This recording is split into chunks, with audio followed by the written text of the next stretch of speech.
We begin tonight with a CBS News exclusive. We have learned that many of the lies told by embattled New York Republican Congressman George Santos were captured in a searing report commissioned by his own campaign a full year before his election. CBS News congressional correspondent Scott MacFarlane joins me now with that story. Scott, what I just read is what we call in the trade a grabber. Please explain. This 100-plus page report was commissioned back in 2021. They actually contracted some professionals to do this research. The Santos campaign commissioned this research to get ahead of any potential negative stories. And it's a more than 100-page report. That's the cover shot.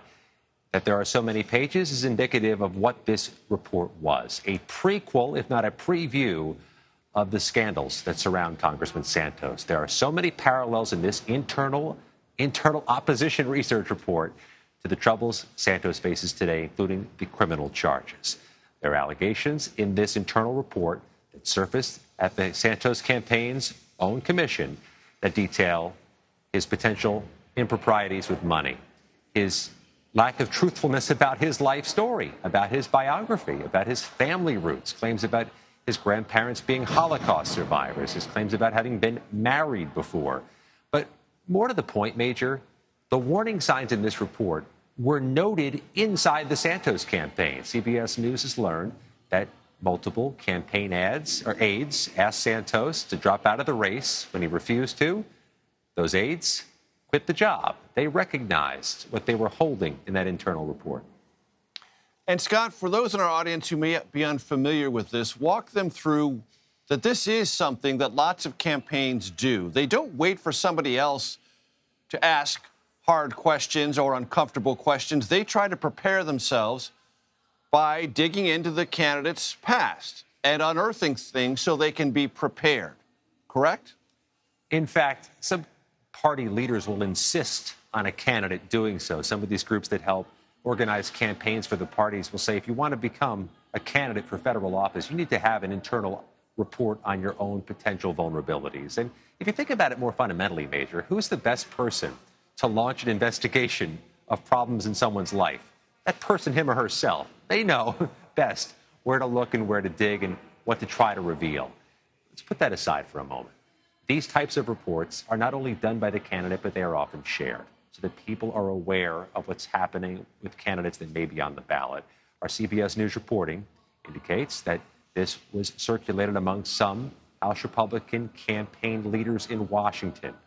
At least the conclusions of this report were shared with those leaders. And we brought these questions about this type of vulnerability report, the power in this one. What did this one mean to an old campaign hand? Doug Heye is a veteran campaign strategist for the Republicans. Here's what he said about what this report included. You've seen opposition research for decades. How does this compare? How does this size up? We've seen resume padding before, but the whole host of very questionable things over and over again, and not just in one direction, but in seemingly every facet of his life, personal, professional, educational, turns out to be not just questionable, but an outright lie. That is staggering.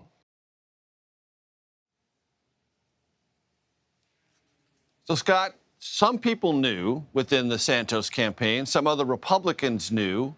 What does this do, if anything, to George Santos' status now? George Santos is not only a particularly valuable vote for House Republicans with their very narrow majority, he's running for re-election, trying to win back this seat for the next term in Queens, in parts of Long Island. He's a particularly impactful vote in the U.S. House because Republicans can only lose 4 and win any party line vote. His federal criminal case is ongoing. There was supposed to be a court hearing tomorrow, Major, a status conference in that hearing. The prosecution and the defense have agreed to push that back to late October. And our CBS News read of the court documents that were filed over the past 24 hours indicates that there may be plea negotiations or at least a conversation about resolving this short of trial underway. So that court hearing was postponed by the judge to late October. Congressman Santos returns here Tuesday. He is still a voting member of the U.S. House and a pretty impactful one at that. The value of Scott's reporting is that George Santos just didn't become a matter of curiosity and consternation among House Republicans overnight. Lots of people knew, or at least had reason to know. That's why this story matters. Scott, I want you to catch our audience up on something else that happened on the other side of the Capitol today. Mitch McConnell, the Senate Republican leader, met briefly with reporters. What did he have to say? McConnell was asked point blank to detail what health issue is ailing him. What is the cause behind those two incidents in which he appeared to freeze up before cameras over the past few weeks? What McConnell did multiple times to reporters today was refer them to the doctor's note that his office released from the Capitol physician, saying that whatever the tests showed indicated there's no seizure disorder, there's no Parkinson's disease, there's no stroke. The first note from the doctor chalked some of this up potentially to the dehydration the senator might have been experiencing when those episodes happened, and the aftermath of the concussion he suffered in March. We talked to senators who were in the room with McConnell today who said that McConnell assured them that those two freezing up episodes were the only two he's experienced. They just so happened to have happened before television lights, television cameras, and rooms full of reporters. Most of the senators we talked to say they were reassured by what they heard from the senator today, and that they expect him to remain leader and that they will continue to support him as Republican leader. Few in our business summarize better than Scott MacFarlane, but I want to give the audience a taste for themselves of what McConnell said and how he said it today. Let's play that.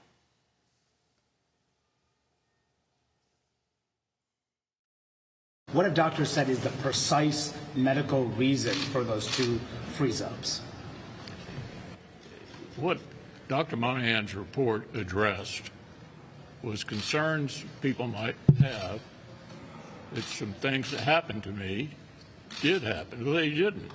And there's really, I have nothing to add to that. What do you say to those who are calling on you to step down? Do you have any plans to retire anytime soon?